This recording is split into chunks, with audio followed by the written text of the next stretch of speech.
he qualifies those he called. So you may not have a PhD. You may not have a master's.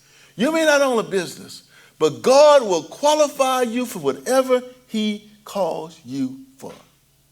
And don't see the crisis as the end. See the crisis as an opportunity. Become creative. Use what you have in your toolbox. Focus on what you have. Stop being concerned about what everybody else has. You remember the story in 2 Kings about the widow? Elijah comes to her. He asks her what she has. She said, I have a little oil. That's all I have.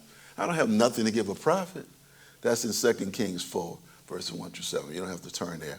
But what God does is that he multiplies the oil that she has. Elijah says, look, go get all the jars you could find. You got a crisis?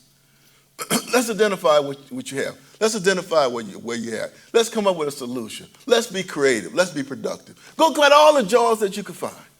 And the little bit of oil that she has, fill all the jars that she can find.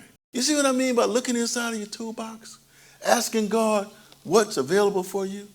Number 8, you got to see beyond the norm. When you're in a crisis, one of the reasons you're in a crisis is because you've been dealing with the norm. In a crisis, you got to get outside of your comfort zone. In the crisis, you got to get outside of your comfort zone. You got to get out of the things that make you comfortable. Because oftentimes the things that make you comfortable are the things that have you in the crisis. So you got to think differently. You got to get out of your comfort zone. You remember the guy named Steve Jobs? He was a co-founder of Apple. And you know what happened to him? They took over the corporation and kicked him out in 1985. Yeah, kicked him out. You know what he did? He didn't moan and groan. He didn't cry. He went bought a little company called Pixar.